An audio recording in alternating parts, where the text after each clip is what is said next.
Hi friends, welcome back to my channel. ಇವತ್ತಿನ recipe ಏನಪ್ಪ ಅಂದರೆ, ಬೆಳಗ್ಗೆ ಎದ್ದಿದ್ದು ಲೇಟ್ ಆಗಿತ್ತು, ಬೇಗ ಬ್ರೇಕ್ಫಾಸ್ಟ್ ಮಾಡಬೇಕಾಗಿತ್ತು ನಾನು.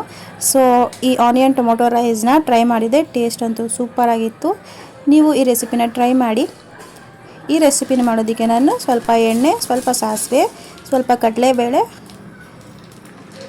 ಹಾಗೂ ಸ್ವಲ್ಪ ಕಡಲೆ ಬೀಜ ಹಾಕಿ ಲೋ ಫ್ಲೇಮಲ್ಲೇ ಇಟ್ಟು ಇದನ್ನ ಫ್ರೈ ಮಾಡ್ಕೋತಾ ಇದ್ದೀನಿ. ಇದಕ್ಕೆ 2 ಈರುಳ್ಳಿ, ಸ್ವಲ್ಪ ಕರಿಬೇವಿನ ಸೊಪ್ಪು, 2ರಿಂದ 3 ಹಸಿಮೆಣಸಿನ್ಕಾಯಿ ಹಾಕ್ಕೊಂಡಿದ್ದೀನಿ ನಾನು. ಆನಿಯನ್ನ ಚೆನ್ನಾಗಿ ಫ್ರೈ ಮಾಡ್ಕೋಬೇಕು.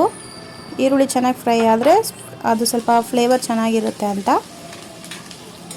ಇದನ್ನ ಚೆನ್ನಾಗಿ ಫ್ರೈ ಮಾಡಿಕೊಂಡು ಇದಕ್ಕೆ ಸ್ವಲ್ಪ ಪೀಸಾಗಿ ಕಟ್ ಮಾಡಿರೋ ಶುಂಠಿ ಹಾಕ್ಕೊಂಡಿದ್ದೀನಿ ನಾನು. ಚಿಕ್ಕದಾಗಿ ಕಟ್ ಮಾಡಿದ್ದೀನಿ ಪೀಸಾಗಿ, ಅದು ಫ್ಲೇವರ್ಗೆ ಅಂತ. ನೆಕ್ಸ್ಟ್ ಇದಕ್ಕೆ 2 ಟೊಮೊಟೊ, ನಾನಿಲ್ಲಿ ದೊಡ್ಡ ಟೊಮೊಟೊಲಿ 2 ಟೊಮೊಟೊ ತೊಗೊಂಡಿದ್ದೀನಿ. ಹಾಕಿ ಚೆನ್ನಾಗಿ ಫ್ರೈ ಮಾಡಿಕೊಂಡು ಇದಕ್ಕೆ 1 ಟೇಬಲ್ ಸ್ಪೂನ್ ಆಗುವಷ್ಟು ಉಪ್ಪು ಹಾಕಿ ಲೋ ಫ್ಲೇಮಲ್ಲಿಟ್ಟು ಫ್ರೈ ಮಾಡಿಕೊಂಡು ಸ್ವಲ್ಪ ಹೊತ್ತು ಫ್ರೈ ಮಾಡಬೇಕು. ನೆಕ್ಸ್ಟ್ ಇದಕ್ಕೆ ಸ್ವಲ್ಪ ಕೊತ್ತಂಬರಿ ಸೊಪ್ಪು ಹಾಕಿ ಒಂದು ಅರ್ಧ ನಿಂಬೆಹಣ್ಣು ಹಾಕ್ಕೊಂಡಿದ್ದೀನಿ. ಇದಕ್ಕೆ ಒಂದು ಅರ್ಧ ಟೀ ಸ್ಪೂನ್ ಆಗುವಷ್ಟು ಅರಿಶಿನ ಆಪ್ಷನಲ್, ನಿಮ್ಗೆ ಬೇಕಾದರೆ ಹಾಕೋಬೋದು, ಇಲ್ಲಾಂದರೆ ಬೇಡ. ಹಾಕಿ ಚೆನ್ನಾಗಿ ಫ್ರೈ ಮಾಡಿಕೊಂಡು ನಾವು ಫಸ್ಟೇ ಕುಕ್ ಮಾಡಿ ಇಟ್ಕೊಂಡಿರೋ ಅನ್ನನ ಹಾಕಿ ಮಿಕ್ಸ್ ಮಾಡಿದ್ರೆ ಒಂದು 15ರಿಂದ 20 ನಿಮಿಷದೊಳಗಡೆ ಬ್ರೇಕ್ಫಾಸ್ಟ್ ರೆಡಿ ಆಗೋಗುತ್ತೆ. ಇಷ್ಟು ಸಿಂಪಲ್ ಆ್ಯಂಡ್ ಈಸಿ ರೆಸಿಪಿ, ತುಂಬ ಬೇಗ ಆಗುತ್ತೆ.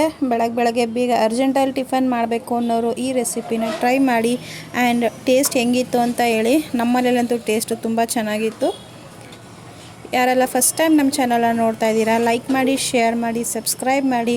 ಆ್ಯಂಡ್ ಯೂಟ್ಯೂಬ್ ಚಾನಲ್ ನಡೆಸ್ತಿರೋರು ಯಾರಾದರೂ ನಮ್ಮ ಚಾನಲನ್ನು ನೋಡ್ತಾ ಇದ್ದರೆ ಸಬ್ಸ್ಕ್ರೈಬ್ ಮಾಡಿ, ಕಮೆಂಟ್ ಮಾಡಿ. ನಾನು ನಿಮ್ಮ ಚಾನಲ್ನ ಸಬ್ಸ್ಕ್ರೈಬ್ ಮಾಡ್ತೀನಿ. Thank you.